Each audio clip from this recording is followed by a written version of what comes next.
کوئی روشنی ڈالوں. اور میں اپنے سینئر وزیر کا، میں تو بطور ایک نائب منتظم آپ کے ساتھ یہاں بیٹھا ہوں. میں سمجھتا ہوں کہ میں میزبان بھی ہوں آج کی تقریب کا. تو میرے دو سینئر وزراء، میرے سینئر یہاں سے تقریر کر کے جو ہیں وہ تشریف لے جا چکے ہیں. میں مختصر صرف یہ عرض کروں گا کہ میاں نواز شریف کی سیاست اور میاں نواز شریف کی شخصیت سیاست میں آنے سے پہلے، یہ دو پہلو ہیں ان کی شخصیت کے. اور سیاست میں آنے کے بعد، اور اسپیشلی جو نئی نسل ہے، اس کے ذہنوں میں ایک زہر بھرا گیا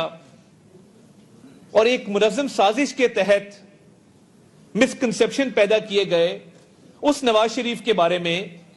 جو گورنمنٹ کالج یونیورسٹی ادھر بالکل نزدیک ہے، مرسیڈیز پہ جایا کرتا تھا، جس کے والد نے 1960 اور 70 کی دہائی میں ایشیا کی سب سے بڑی سٹیل فیکٹری لگائی تھی. جس میاں شریف کے بچے 1960 اور 1970 کی دہائی میں پوری دنیا کے دورے کرتے تھے، مختلف ممالک میں جاتے تھے اور اپنے بزنس کے حوالے سے ملاقاتیں بزنس ڈیلیگیشن سے کرتے تھے. آج بھی وہ تصاویر موجود ہیں جس کے اندر آپ ایوب خان صاحب کو دیکھ سکتے ہیں کہ وہ ان کی فیکٹری کا دورہ کر رہے ہیں. آپ چائنیز ایک وفد دیکھ سکتے ہیں کہ اس وقت کے ایک چائنیز وزیر تشریف لائے، وہ ان کی فیکٹری کا دورہ کر رہے ہیں. تو یہ جو نئی نسل کے ذہنوں کو زہر آلود کیا گیا، یہ بات بالکل اس کے ناقابل تردید ثبوت موجود ہیں کہ 1985 میں سیاست میں آنے والے نواز شریف کے خاندان کا 1985 سے پہلے فائنینشل سٹیٹس کیا تھا، باوجود اس بات کے کہ وہ نیشنلائزیشن کے ایک بہت دردناک پروسیس سے گزرے. نیشنلائزیشن کے حق میں بھی بات ہو سکتی ہے، نیشنلائزیشن کے خلاف بھی بات ہو سکتی ہے، مگر سرمایہ کاری کرنا، بزنس کرنا، ملک میں روزگار پیدا کرنا اور پھر اس اذیت کو برداشت کرنا کہ راتوں رات آپ کا سب کچھ جو ہے وہ نیشنلائز کر دیا جائے اور آپ نئے سرے سے اپنی کریڈیبلٹی پہ اپنی محنت کے ذریعے نئی انڈسٹری کھڑی کریں اور اس کو منافع بخش بنائیں اور اس ملک میں پھر روزگار کے مواقع پیدا کریں، ملک کے اندر زر مبادلہ آئے. تو میں سمجھتا ہوں کہ یہ ایک پہلو ہے جس پر بات بھی ہونی چاہیے، جس پر روشنی بھی ڈالی جانی چاہیے، کیونکہ بہت سارے لوگوں کو 1985 کی پہلے کی تاریخ جو ہے وہ کنوینئنٹ میموری لاس ہو جاتا ہے. وہ یا اس کا ذکر کرتے نہیں یا اس پر بات نہیں کرتے، مگر یہ ایک اہم پہلو ہے جس کے آپ لوگ، بہت سارے لوگ جو آج سٹیج پر تشریف فرما ہیں، وہ اس کے گواہ ہیں. اور 1985 کے بعد جو خدمت کی سیاست کا ایک آغاز ہوا، جو ڈیولپمنٹ کی سیاست کا ایک آغاز ہوا، اس پر میرے سینے سے بہت روشنی ڈالی. میں صرف یہ کہنا چاہتا ہوں کہ میں جہاں بھی پاکستان میں جاتا ہوں، پشاور سے لے کے کراچی تک، گلگت سے لے کے گوادر تک، چپے چپے پر جو تختیاں لگی ہیں اس پہ معمار پاکستان میاں نواز شریف کا نام موجود ہے. اور آپ اس لاہور شہر سے شروع کریں،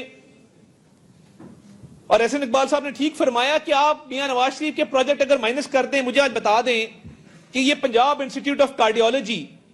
اس کا سنگ بنیاد اس دور میں نہ رکھا گیا ہوتا تو آج دل کے امراض کا لاہور کے اندر اور پاکستان کے اندر کیا حال ہوتا. اور اسی ترقی کے سفر کو میاں شہباز شریف نے آگے بڑھایا. آج راولپنڈی انسٹیٹیوٹ آف کارڈیالوجی یہ اسی سوچ، اسی ویژن کا حصہ ہے جو نواز شریف کی سیاست کا محور ہے کہ آج وہ راولپنڈی کا انسٹیٹیوٹ، وہ خیبر پختونخوا، گلگت بلتستان، آزاد کشمیر کے قلب کے امراض کے مریضوں کو آج کیٹر کر رہا ہے. سعید آسی صاحب نے بڑی اچھی باتیں کی، مگر میں یہ پوچھنے میں حق بجانب ہوں کہ اگر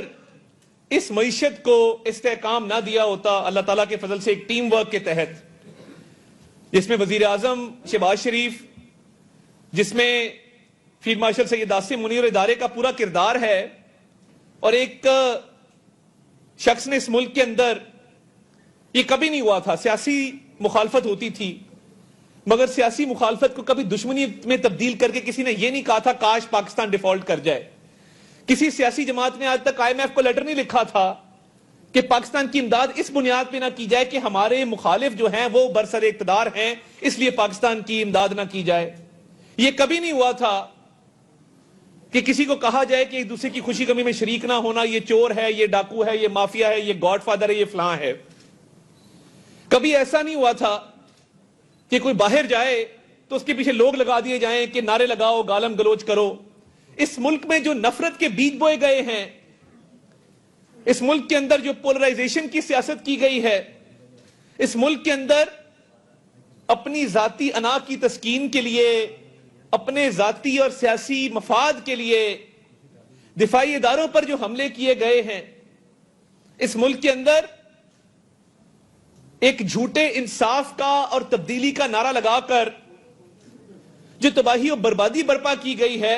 میں سمجھتا ہوں کہ یہ خوش قسمتی ہے کہ اس نظام سے نجات ملی. اور آج آپ کے عالمی ادارے بھی بات کر رہے ہیں کہ آپ کی معیشت جو ہے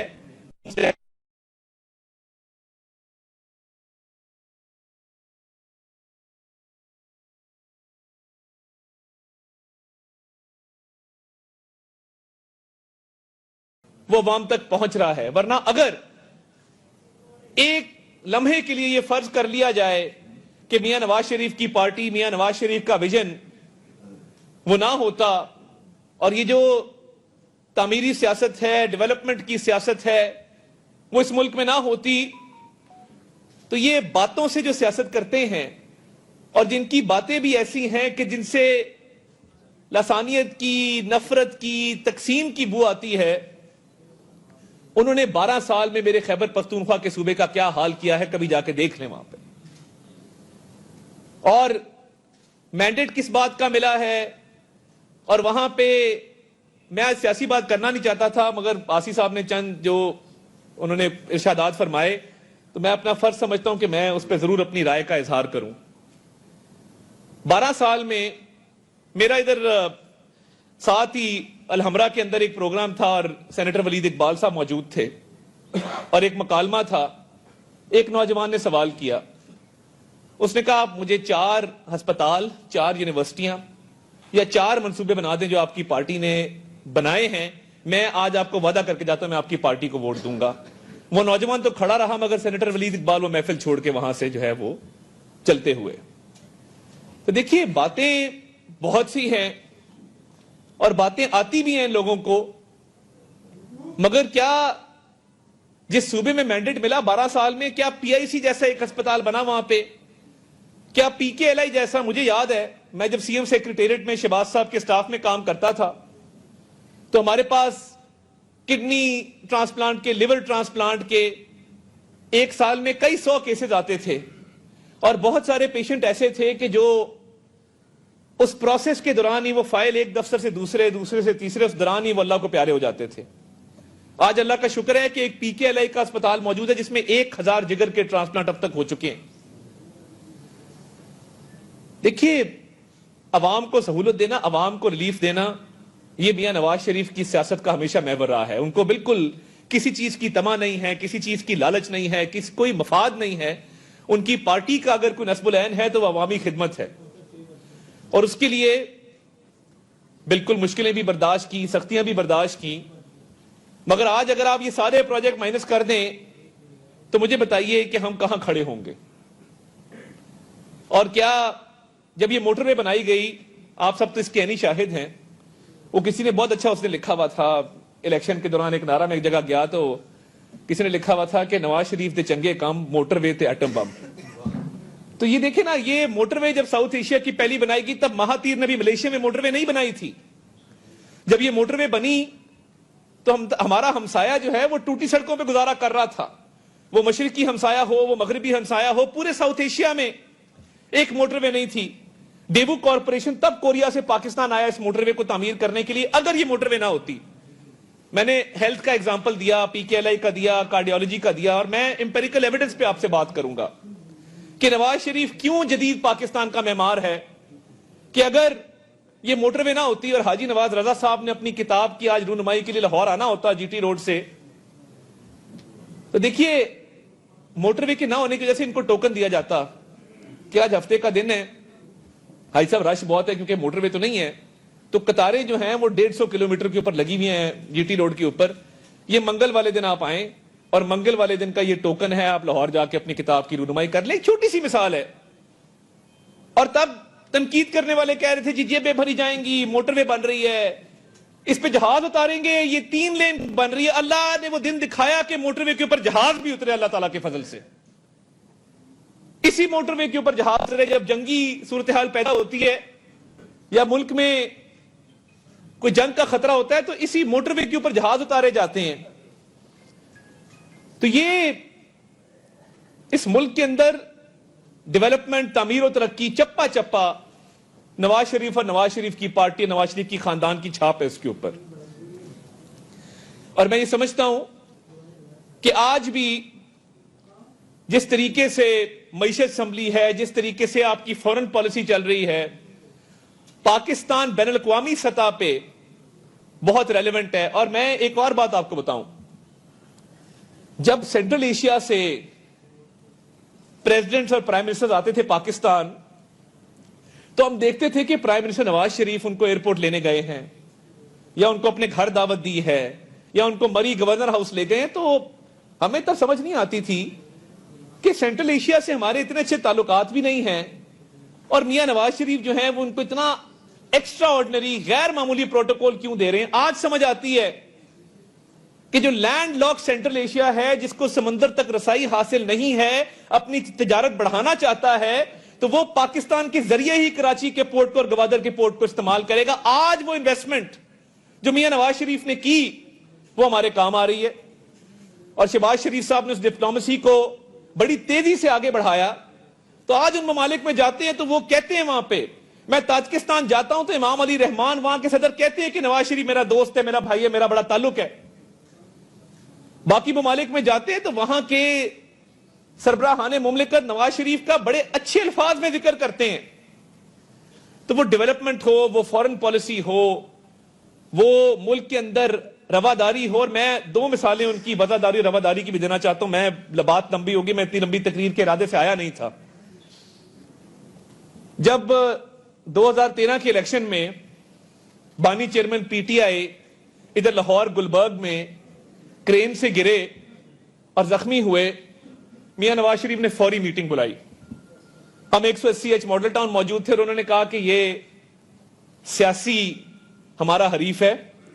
یہ دشمن نہیں ہے, یہ زخمی ہوا ہے, ہمیں فی الفور اپنے جلسے کینسل کر کے اپنی کیمپین کو معطل کرنا چاہیے اسے اظہار ہمدردی کے لیے. اور پھر میاں نواز شریف, میاں شہباز شریف, پرویز رشید صاحب اور پارٹی کے دیگر رہنما شوکت خانم ہسپتال گئے اور تیمارداری کی. یہ سیاست کے اندر ایک وفاداری ہوتی ہے, ایک آپ اپنے مخالف کو بھی اس کی خوشی میں غم میں آپ شریک ہوتے ہیں. اور الیکشن جیتنے کے بعد حاجی نواز رضا صاحب اس بات کے گواہ ہیں, چوری نثار علی خان صاحب ساتھ تھے اور میاں نواز شریف صاحب بنی گالا گئے اور جا کے اسے کہا کہ ہم الیکشن جیت گئے ہیں, آپ ہار گئے ہیں, مگر اس ملک میں تعمیری سیاست کے لیے, معیشت کو بہتر کرنے کے لیے, ملک کی حالات کو بہتر کرنے کے لیے آپ حکومت کا ساتھ دیں. اس نے آگے سے کیا کہا, اس نے کہا میری سڑک نہیں بنی گالا کی گھر کی, یہ بنوا دیں. اور وہ بنوائی گئی. تاریخ کا حصہ ہے, یہ ریکارڈ کا حصہ ہے جو میں بات کر رہا ہوں. اور بدترین دور میں بھی یہ میاں نواز شریف کی تربیت تھی کہ جب ہم اپوزیشن میں تھے اور میاں شہباز شریف اپوزیشن لیڈر تھے تو فلور آف دا ہاؤس پوری لائن جیلوں میں تھی جو فرنٹ لائن ہے. میاں شہباز شریف نے کہا کہ میں مساق معیشت اس ملک میں کرنا چاہتا ہوں, عام آدمی کو بینیفٹ دینے کے لیے, ملک کی معیشت کو استحکام دینے کے لیے. اور اس کا جواب کیا ملا وہ آپ سب کے سامنے ہے. تو وہ ڈیولپمنٹ پروجیکٹس ہوں, وہ ملک کے اندر وفاداری ہو, آج بھی اگر کوئی ہماری پارٹی کا شخص سخت بات کرتا ہے تو اس کو وہ ہمیشہ تلقین کرتے ہیں کہ کسی پہ تنقید بھی کرے تو صاحب کہہ کے پکارا کریں. یہ ہماری پارٹی میں ہمیں تربیت دی گئی. تو وہ ڈیولپمنٹ سے لے کے ملک کے اندر اکانومی کا ریوائیول, اکانومی کو ایک نئی سطح پہ لے کے جانا, ڈپلومیسی, فورن پالیسی, اس میں کوئی شک نہیں ہے کہ میاں نواز شریف جدید پاکستان کے معمار ہیں. اور آج بھی وہ خدمت کا سفر مرکز میں ان کے بھائی میاں شہباز شریف بڑے احسن طریقے سے لے کے چل رہے ہیں, اور ان کی صاحبزادی پنجاب کے اندر مریم نواز شریف صاحبہ بہت اچھے طریقے سے لے کے چل رہی ہیں. میں زیادہ وقت لے گیا, ارادہ تو نہیں تھا, مگر ان اشعار کے ساتھ میں چند اشعار میاں نواز شریف صاحب کے نام کر کے آپ سے اجازت چاہوں گا, اور اس دعا کے ساتھ کہ حاجی صاحب آپ کو اللہ تعالیٰ عمر خضر عطا کریں کہ آپ اس کا اگلا ایڈیشن لکھ سکیں اور اس میں 1-2 چیپٹر سعید آسی صاحب سے بھی آپ لکھوائیں. تو میں بہت مشکور ہوں, تہے دل سے شکر گزار ہوں. تو میں میاں نواز شریف کے نام یہ شیئر کر کے آپ سے اجازت لوں گا کہ کب یاروں کو تسلیم نہیں